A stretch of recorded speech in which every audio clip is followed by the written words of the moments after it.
പ്രധാനമന്ത്രി നരേന്ദ്രമോദിയുമായുള്ള ഉഭയകക്ഷി ചർച്ചയ്ക്ക് ശേഷം ഇപ്പോൾ അമേരിക്കൻ പ്രസിഡന്റ് ജോ ബൈഡൻ സംസാരിക്കുന്നു. തത്സമയം. United States, together with Australia and Japan, can ensure the vital Indo-Pacific region remains free, open, prosperous, and secure. Through our new I2U2 grouping with Israel and the UAE, we're building regional connections to the Middle East and spurring science-based solutions to global challenges like food security and clean energy. And this year, under India's leadership of the G20, we're putting sustainable development at the center of the agenda. We're delivering meaningful action on low and middle-income nations, including multilateral development bank reform, debt relief, and building resilient and equitable health systems. The bottom line is simple. We want people everywhere to have the opportunity to live in dignity. And let me close with this. Indians and Americans are both peoples who innovate and create, turn obstacles into opportunities, who find strength in community and family, and who cherish freedom and celebrate the democratic values of universal human rights which face challenges around the world and in each of our countries, but which remain so vital to the success of each of our nations. Press freedom, religious freedom, tolerance, diversity. India is now the most populous country in the world. It's a democracy. We understand that it is the brilliance and the backbone of our people, as diverse and talents and traditions that make us strong as a nation. It's democracies that do that.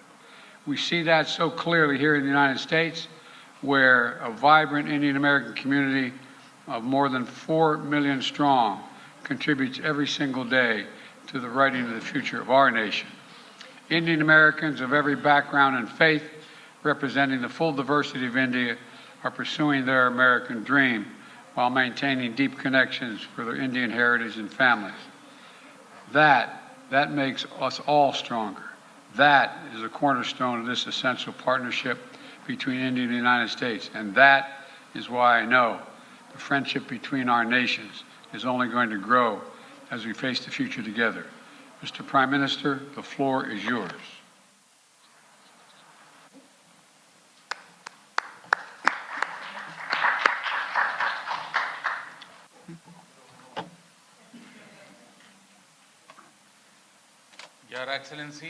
Your Excellency, President Biden,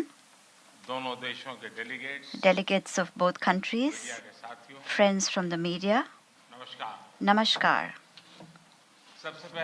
First of all, I thank President Biden for his warm words and for his positive views on India-America relations.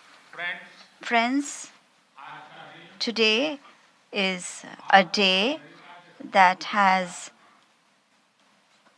special importance in the history of India-America relations. Our discussions today and the important decisions we have taken have added a new chapter to our comprehensive and a global strategic partnership. They have given it a new direction and a new energy. Friends, a trade and investment partnership between India and America is important not only for our two countries, but for the global economy as well. Today, America is India's biggest trade partner. We have decided to resolve long pending trade-related issues and make a new beginning. The initiative for critical and emerging technologies, ICET, has emerged as an important framework for our technical cooperation. By increasing our cooperation in fields such as artificial intelligence, semiconductors, space, quantum, and telecom, we are creating a strong and futuristic partnership. The decision taken by American companies such as Micron, जैसी कंपनियों द्वारा भारत में निवेश करने का निर्णय इस futuristic साझेदारी का प्रतीक है। इस यात्रा के दौरान मुझे अमेरिका के कुछ अन्य सीईओज के साथ मुलाकात करने का भी अवसर मिला। उनके साथ हुई चर्चाओं में भी मैंने भारत के प्रति उत्साह और एक सकारात्मक सोच महसूस किया।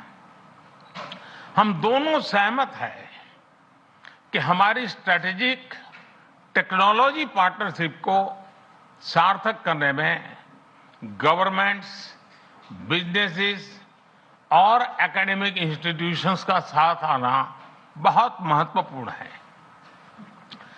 क्लीन एनर्जी ट्रांजिशन में भारत और अमेरिका के साझे विजन को इंप्लीमेंट करने के लिए हमने कई महत्वपूर्ण इनिशिएटिव लिए हैं। इसमें green hydrogen, wind energy, battery storage, carbon capture जैसे क्षेत्र शामिल है। हमने यह भी निर्णय लिया कि वैश्विक अनिश्चितताओं के बीच भारत और अमेरिका ट्रस्टेड पार्टनर्स की तरह रिलायबल, सिक्योर और रेजिलिएंट ग्लोबल सप्लाई चेन और वैल्यू चेन तैयार करेंगे। भारत और अमेरिका के बीच करीबी रक्षा सहयोग हमारे आपसी विश्वास और साझा रणनीतिक प्राथमिकताओं का प्रतीक है। पुराने समय के बायर सेलर्स रिलेशनशिप पीछे छोड़कर आज हम ट्रांसफर ऑफ टेक्नोलॉजी, को डेवलपमेंट और को प्रोडक्शन की तरफ बढ़ चुके हैं। जनरल इलेक्ट्रिक द्वारा भारत में टेक्नोलॉजी ट्रांसफर के माध्यम से इंजन बनाने का निर्णय एक लैंडमार्क एग्रीमेंट है। इससे दोनों देशों में रोजगार के नए अवसर भी खुलेंगे। यह आने वाले समय में हमारे रक्षा सहयोग को एक नया स्वरूप देगा। इस सहयोग में दोनों देशों के रक्षा उद्योग और स्टार्टअप्स महत्वपूर्ण पार्टनर्स हैं।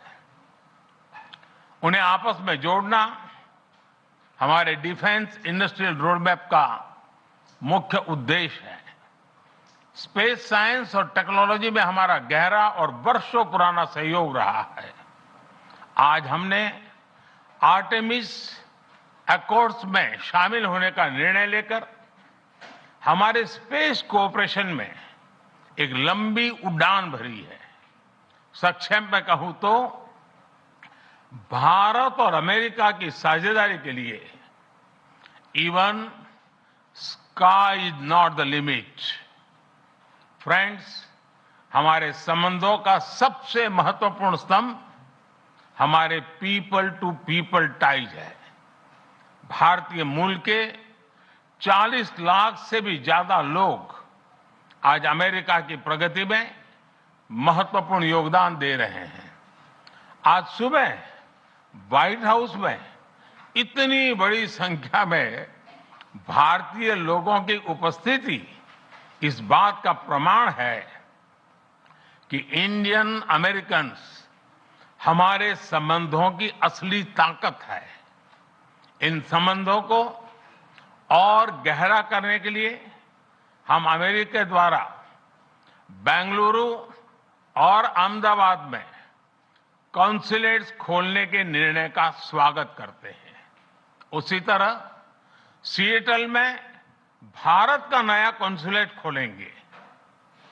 फ्रेंड्स, आज की बैठक में हमने कई क्षेत्रीय एवं वैश्विक मुद्दों पर चर्चा की। इंडो पैसिफिक में शांति और सुरक्षा यह हमारी साझा प्राथमिकता है।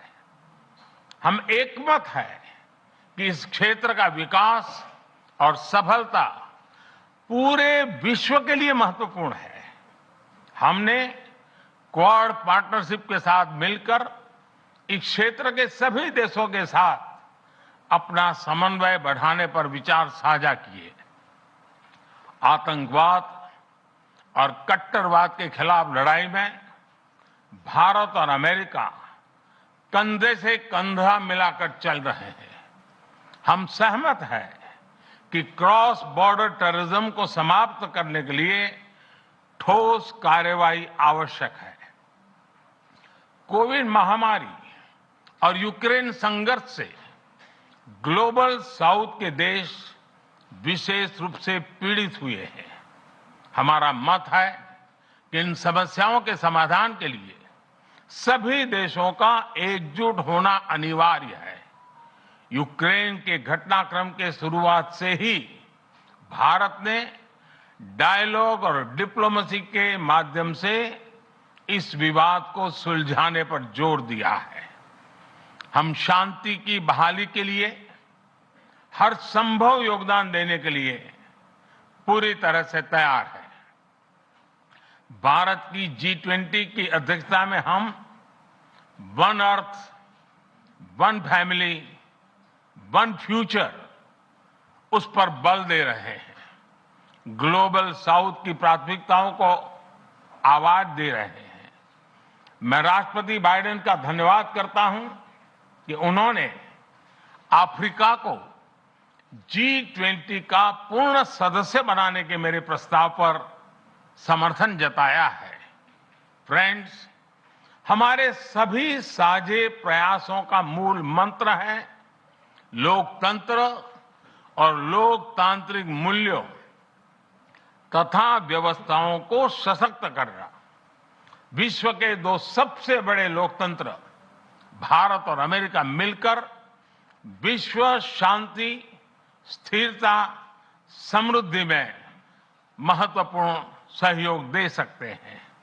मुझे विश्वास है कि इन मूल्यों के आधार पर हम दोनों देशों के लोगों की ही नहीं बल्कि पूरे विश्व की अपेक्षाओं और आकांक्षाओं को पूरा कर सकेंगे।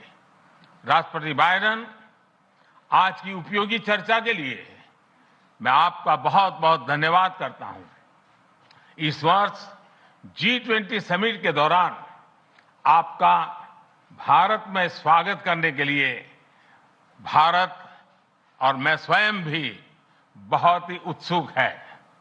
और जैसा राष्ट्रपति जी ने कहा, हम लोगों को मुझे जाना है बाद में कांग्रेस को एड्रेस करने के लिए, और इसलिए ज़्यादा अधिक समय न लेते हुए मैं मेरी बात को विराम देता हूं। मैं फिर एक बार राष्ट्रपति का बहुत बहुत धन्यवाद करता हूं।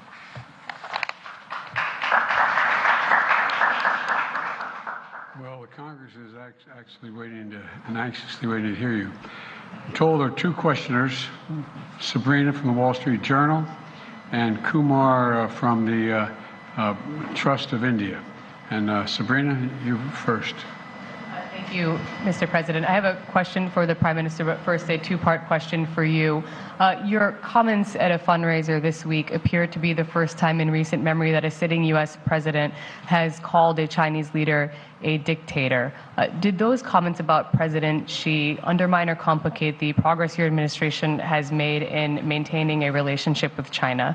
And secondly, on India, as you raise these broader issues of human rights and democracy, what is your message to those, including some members of your own party, who say that your administration is overlooking the targeting of religious minorities and crackdown on dissent in Prime Minister Modi's country? The answer to your first question is no. When we're talking to our allies and partners around the world, including India, we let the idea of my choosing and avoiding saying what I think is the facts with regard to the relationship with India, with China, is just not something I'm going to change very much. I think I believe that, and I've said this for some time, that the hysteria about the relationship with China is collapsing and moving, et cetera, et cetera. We had an incident that caused some some confusion, you might say. But Secretary Blinken had a great trip to China. I expect to be meeting with President Xi sometime in the future, in the near term, and I don't think it's had any real consequence. And what was your second question? So as you raise these broader issues of human rights and democracy, what is your message to those, including some members of your own party, who believe that your administration is overlooking the targeting of religious minorities and a crackdown on dissent in India? Well, look, the Prime Minister and I had a good discussion about democratic values, and that's the nature of our relationship. We're straightforward with each other, and we respect each other. One of the fundamental reasons that I believe the U.S.-China relationship is not in the space it is in the U.S.-Indian relationship is that there's an overwhelming respect for each other because we're both democracies.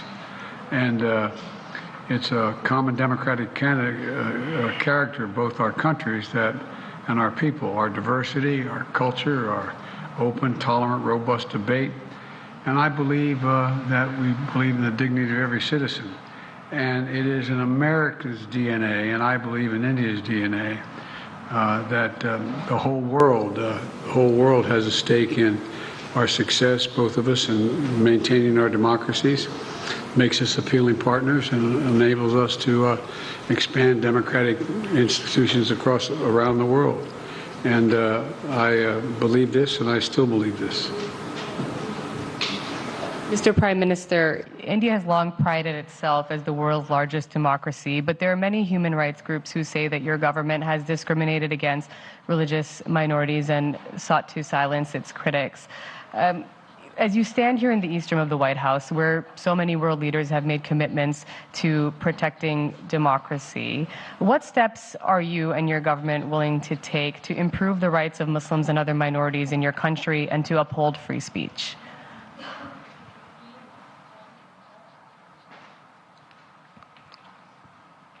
मुझे आश्चर्य हो रहा है कि आप कह रहे हैं कि लोग कहते हैं नहीं, भारत डेमोक्रेसी है।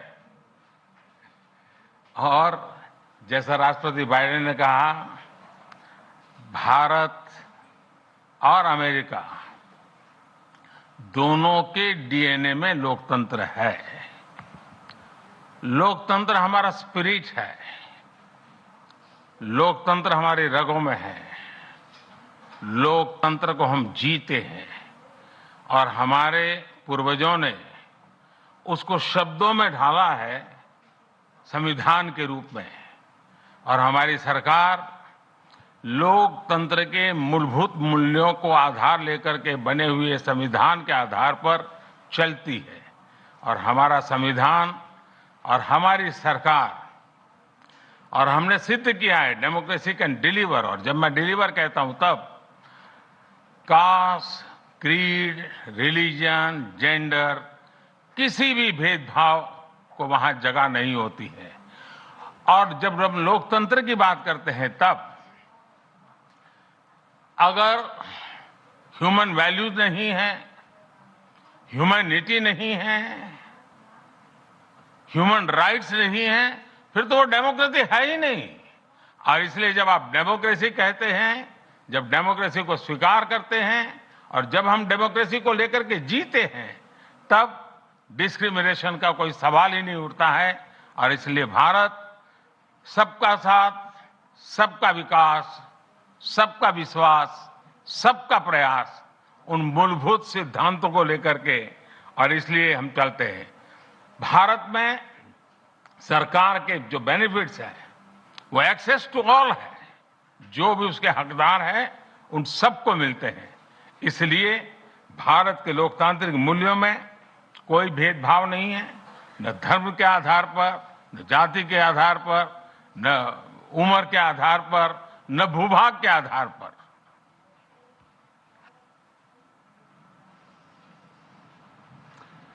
Kumar. Yeah, thanks a lot, sir. Sir, my question is on the issue of climate change. Both countries have spoken strongly about the need to tackle the climate change, but there is a view Climate change. I'm sorry. Yeah, both countries have spoken about the challenge of climate change, but there is a view that ambitious targets are set, but implementation is found often lacking. And there is also a criticism of lack of technological transfer, financial transfer from the developed countries to the developing nations. How do you both leaders see the way ahead on this pressing issue? Well, first of all, I think it is the existential threat to humanity, climate change. It's the most serious problem we face as human beings. We have to keep it below 1.5 degrees Celsius. We've made enormous progress here in the United States on dealing with this issue by doing three things. Number one, by insisting that we move every one of our industries into a position where they can take advantage of cheaper and more extensive and more available renewable energy, whether it's solar or wind or hydrogen and green hydrogen. There's a whole range of things we've been working on. In addition to that, we find ourselves in a position that what we've done is that we have significantly reduced for example, I made a commitment that we are going to make sure that by 2030, 30% of all our land and sea and oceans were in conservation, could not be developed. We're well on our way to doing that, and that's also absorbing carbon from the air as a consequence of that because of the conservation. We are in a position as well that we have provided for significant increase in funding for a whole range of issues, but not just for the United States, but for the rest of the world. For example, we're working with the G7 to provide for infrastructure work for dealing with global warming on the continent of Africa. In Angola, building the largest solar project, moving ourselves, having railway to go all the way across the southern from the Atlantic Ocean to the Indian Ocean in Africa, to be able to transport and do it cheaper and do it with less, how can I say it, less carbon emissions. We're trying to work with other countries to maintain their carbon sinks so they don't have to develop them like we did in causing pollution, and we're trying to figure out how to work out to pay them not to develop certain areas like the Amazon and Brazil. But there's a lot of technology that's available that we're sharing and we share with one another. We've learned how to do solar energy, which is considerably cheaper than it is for fossil fuels. The same way dealing with not just solar, but dealing with wind. And so there's a lot of technology that we've developed, and we're well on our way, I think, to meeting the commitment we made that we made in Paris. And we're prepared to share all of that with India that has a desire to do the same.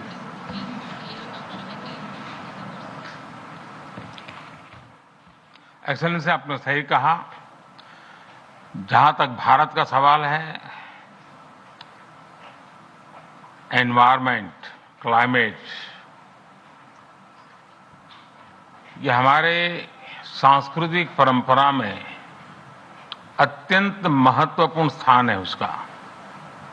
हमारे लिए environment ये article of faith है।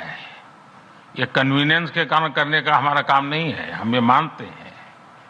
हम exploitation of nature में विश्वास नहीं करते हैं। पूरे सृष्टि को चलाने के लिए मिल्किंग ऑफ नेचर तक तो चल सकता है, लेकिन एक्सप्लॉयटेशन ऑफ नेचर नहीं चल सकता है। हम इस पक्ष में रहे हैं और उसी के मूल पर आधार पर भारत अपने लिए करता है, इतना ही नहीं, हम कुछ ग्लोबल इनिशिएटिव भी ले रहे हैं। आपको मालूम है, G20 देशों ने पेरिस में जो प्रॉमिस किया था, सभी G20 देशों में अकेला हिंदुस्तान है जिसने पेरिस में जो प्रॉमिस किए थे वो सारे प्रॉमिस पूरे किए हैं। इतना ही नहीं, सोलर एनर्जी के क्षेत्र में हमने ग्लासगो में रिन्यूएबल एनर्जी के क्षेत्र में 500 गीगावाट का टारगेट रखा है। हमने 2030 तक भारत की रेलवे का नेट जीरो का लक्ष्य रखा है और भारत की रेलवे ऑस्ट्रेलिया होता है। इतना बड़ा मेरा देश है और वहां मैं 2030 तक रेलवे को नेट जीरो लेकर के चल रहा हूं। उसी प्रकार से जो हमने सोलर एनर्जी के टारगेट तय किए थे, हमने इथेनॉल के टारगेट तय किए थे 10% का, वो समय से पहले पूरा कर दिया। हम 20% इथेनॉल ब्लेंडिंग की दिशा में आगे बढ़ रहे हैं। हम ग्रीन हाइड्रोजन को इनिशिएट कर रहे हैं और भारत ग्रीन हाइड्रोजन हब बने, उस दिशा में हम काम कर रहे हैं। हमने दुनिया के लिए इंटरनेशनल सोलर अलायंस उसका हमने लॉन्च किया और आज दुनिया के कई देश उसमें भारत के साथ मिलकर के आगे बढ़ रहे हैं। हमने जो आइलैंड कंट्रीज हैं उनको स्पेशली सोलार के क्षेत्र में मदद करके उनको एक नया विश्वास दिया है कि हम आपकी कठिनाइयों में आपके साथ हैं। भावी किसी भी संकट के लिए हम आपकी चुनौती को पार करने के लिए हमारी जिम्मेवारियां निभाएंगे, आपको भी मदद करेंगे। हम वो देश हैं जिसने एक और नया क्षेत्र हाथ लिया है।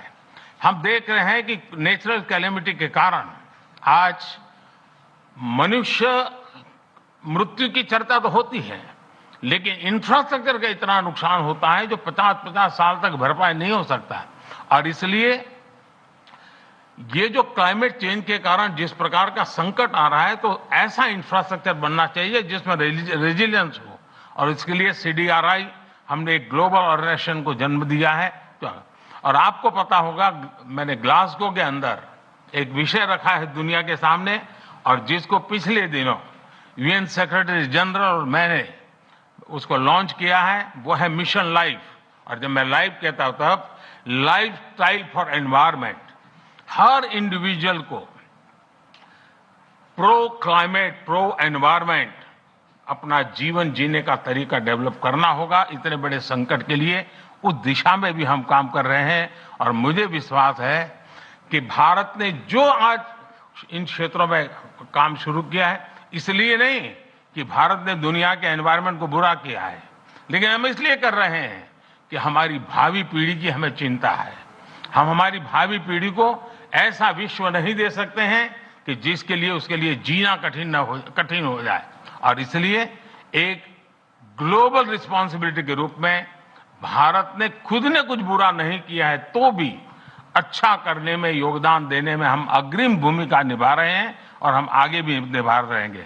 जहां तक समृद्ध देश है, लगातार चर्चा रही है, टेक्नोलॉजी ट्रांसफर हो, फाइनेंशियल मदद हो, और धीरे धीरे विश्व भी मन बना रहा है कि जो देश इसमें करना चाहते हैं उनको टेक्नोलॉजी की मदद मिले, उनको फाइनेंशियल मदद मिले।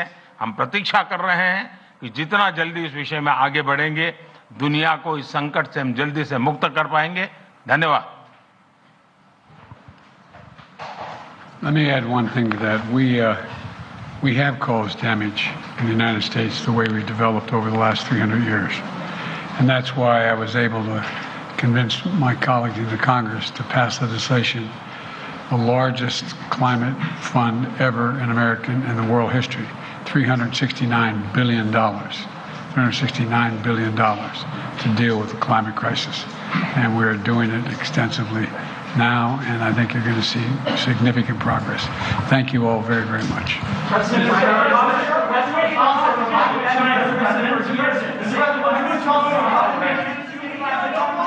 വൈറ്റ് ഹൌസിലെ കൂടിക്കാഴ്ചയ്ക്ക് ശേഷം പ്രധാനമന്ത്രി നരേന്ദ്രമോദിയും US പ്രസിഡന്റ് ജോ ബൈഡനും സംയുക്ത പ്രസ്താവന നടത്തുകയായിരുന്നു. വിവിധ വിഷയങ്ങളിൽ ഇരു നേതാക്കളും പ്രതികരിച്ചു. വ്യാപാര ബന്ധത്തിൽ, ഇന്ത്യ US ബന്ധത്തിൽ ഒരു ചരിത്ര ദിനമാണ് ഇന്നെന്ന് സൂചിപ്പിച്ചു ഇരു നേതാക്കളും. ഒപ്പം തീവ്രവാദത്തിനെതിരെ യോജിച്ച പോരാട്ടം ലോക സമാധാനത്തിനായി മുൻകൈയെടുക്കും. ഇതിനിടയിൽ ഉയർന്നു വന്ന ചോദ്യമാണ് ന്യൂനപക്ഷങ്ങൾക്കെതിരെ നടക്കുന്ന ആക്രമണങ്ങൾ. അത് ഇന്ത്യയെ ചൂണ്ടിക്കാട്ടിക്കൊണ്ടായിരുന്നു ചോദ്യം. അത് ജോ ബൈഡനോടുമുണ്ടായിരുന്നു, പ്രധാനമന്ത്രിയോടുമുണ്ടായിരുന്നു. പ്രധാനമന്ത്രിയുടെ മറുപടി യാതൊരുവിധ വേർതിരിവുകളും വ്യത്യാസങ്ങളും ഇന്ത്യയില്ല, നോ ഡിസ്ക്രിമിനേഷൻ എന്ന മറുപടിയാണ് അദ്ദേഹം നൽകിയത്. ഒപ്പം സബ്കാ സാത്ത് സബ്കാ വികാസ് എന്ന മുദ്രാവാക്യം ഒരിക്കൽ കൂടി അമേരിക്കയിലും ആവർത്തിച്ചു പ്രധാനമന്ത്രി. ഒപ്പം പരിസ്ഥിതി സംരക്ഷണ പ്രവർത്തനങ്ങൾക്ക് ഇരു രാജ്യങ്ങളുടെയും ഭാവി നടപടികൾ, പദ്ധതികളൊക്കെ വിശദീകരിക്കുകയുണ്ടായി. 2030 നെറ്റ് സീറോ എമിഷൻ റെയിൽ മേഖലയിൽ എന്ന ഇന്ത്യയുടെ സ്വപ്നം പ്രധാനമന്ത്രി US പങ്കുവച്ചു. ഒപ്പം ഗ്രീൻ ഹൈഡ്രജൻ സാങ്കേതിക വിദ്യയിലേക്ക് മാറുന്നു, അല്ലെങ്കിൽ ഗ്രീൻ ഹൈഡ്രജന് വേണ്ടിയുള്ള പദ്ധതികൾ ഏറ്റവും കാര്യക്ഷമമായി നടപ്പിലാക്കുന്ന അതിനുവേണ്ടിയുള്ള നടപടികൾ ആരംഭിച്ച രാജ്യമാണ്.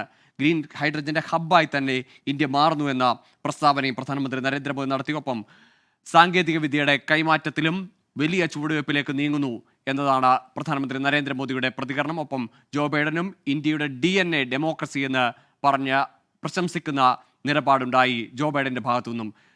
മധു കൊട്ടാരക്കര ചേരുന്നു അമേരിക്കയിലെ ന്യൂജേഴ്സിയിൽ നിന്ന്. മധു കൊട്ടാരക്കര, ഇരു നേതാക്കളുടെയും സംയുക്ത പ്രതികരണം, പ്രസ്താവനയിലെ കാതലായ പ്രസ്താവനകൾ എന്തൊക്കെ? ഗോകുൽ സൂചിപ്പിച്ചതുപോലെ പ്രധാനമന്ത്രി നരേന്ദ്രമോദിയും ജോ ബൈഡനും മാധ്യമപ്രവർത്തകരെ കണ്ടപ്പോൾ നേരിട്ട ചോദ്യങ്ങളായിരുന്നു ഇന്ത്യയിലെ മനുഷ്യാവകാശ ലംഘനങ്ങളും അതുപോലെ ന്യൂനപക്ഷങ്ങളോടുള്ള സമീപനവും ഇന്ത്യ ഗവൺമെന്റിന് എങ്ങനെയാണെന്നുള്ളത്. ഒരുപക്ഷെ നരേന്ദ്രമോദി പ്രധാനമന്ത്രി ആയതിനു ശേഷം ഇത് ആദ്യമായിട്ടാണ് മാധ്യമപ്രവർത്തകരുടെ ചോദ്യങ്ങൾ നേരിടുന്നത്.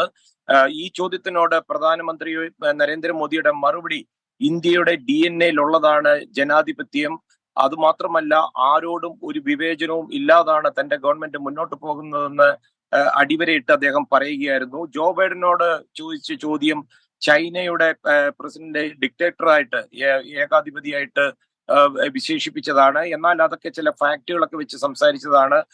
അധികം വൈകാതെ തന്നെ ഈ ചൈനീസ് പ്രസിഡന്റുമായിട്ട് ജോ ബൈഡന്റെ മീറ്റിംഗും ഉണ്ടാകും. ഇനിയും ഇവര് തമ്മിലുള്ള 2 മണിക്കൂറിലേറെ നീണ്ട ചർച്ചകൾ, ഒരുപക്ഷെ 1 മണിക്കൂറിന് ശേഷമാണ് ഇവര് പത്രസമ്മേളനത്തിന് പോലും എത്തിയത്. അത്രയേറെ നീണ്ടുപോയ ചർച്ചകളായിരുന്നു ഇരു നേതാക്കളും തമ്മിൽ. ധാരാളം കരാറുകളാണ് ഇവര് ധാരണയായിരിക്കുന്നത്. കരാറുകൾ ഗോകുൽ നമുക്ക് പറയാം കരയിൽ നിന്ന് ആകാശോളം എത്തിയിരിക്കുന്നു. 2024 ചാന്ദ്ര ദൗത്യത്തിൽ ഇന്ത്യയും കൂടെ സഹകരിപ്പിക്കാനുള്ള ഒരു തീരുമാനമാണ് ഏറ്റവും വലിയ ഒരു കരാറായിട്ട് നമുക്ക് നോക്കിക്കാണേണ്ടത്. നാസയും ISROയും ഇതില് പങ്കാളിത്തത്തോടുകൂടി പ്രവർത്തിക്കാനും തീരുമാനിച്ചിരിക്കുന്നു. അതുപോലെ മൈക്രോൺ സെമി കണ്ടക്ടർ എക്കോസിസ്റ്റം ഇന്ത്യയിൽ സ്ഥാപിക്കാനുള്ള തീരുമാനമായിട്ടുണ്ട്. അതുപോലെ ഈ എയർ ഇന്ത്യയുടെ ഈ ബോയിങ്ങിന്റെ വിമാനങ്ങൾ വാങ്ങുന്നതില് ജോ ബൈഡൻ എടുത്തു പറയുകയും അത് അമേരിക്കയിൽ ധാരാളം തൊഴിൽ അവസരങ്ങൾ സൃഷ്ടിച്ചതിനെ പറ്റി പറയുകയും ചെയ്തു. സോളാർ മേഖലയിൽ ഇന്ത്യ $2 ബില്യൺ പരം നിക്ഷേപിക്കും. അതുപോലെ ആർട്ടിഫിഷ്യൽ ഇന്റലിജൻസിലെ തെറ്റായ സന്ദേശങ്ങൾ നിർത്തുവാനായിട്ടുള്ള ഒരു സഹകരണം ഉണ്ടാകും. നരേന്ദ്രമോദി പറഞ്ഞത് വാണിജ്യ മേഖലയിൽ പുതിയൊരു അധ്യായം തുടങ്ങുകയാണ്. തർക്കങ്ങൾ പരിഹരിച്ച് അമേരിക്കയും ഇന്ത്യയും ഒരു ആഗോള തലത്തിൽ തന്നെ ഒരു വലിയ ശൃംഖല രൂപപ്പെടുവാനുള്ള എല്ലാ കാര്യങ്ങളും രൂപപ്പെട്ടു കഴിഞ്ഞുവെന്നാണ്. ആയുധ കരാറുകളുടെ കൂടുതൽ വിശദാംശങ്ങൾ ഇതുവരെ വന്നിട്ടില്ല. എന്നാലും ഈ യുക്രൈൻ യുദ്ധം ചർച്ചയായെന്ന് പറയപ്പെടുന്നുണ്ട്. അപ്പോൾ അതില് ഈ റഷ്യയെ കൂടുതൽ ഇന്ത്യ ആയുധത്തിനായി ആശ്രയിക്കുന്നതിൽ കുറവ് വരുത്താനുള്ള നിർദ്ദേശങ്ങൾ ഉണ്ടായിരിക്കും.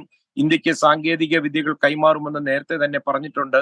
ജനറൽ ഇലക്ട്രിക്കും അതുപോലെ ഹിന്ദുസ്ഥാൻ എയറോനോട്ടിക്സ് ലിമിറ്റഡും ഈ F414 ഫൈറ്റർ ജെറ്റുകൾക്കുള്ള ബോയിങ് എഞ്ചിനുകൾക്കുള്ള സാങ്കേതിക പങ്കാളിത്തം ഉണ്ടായിരിക്കും.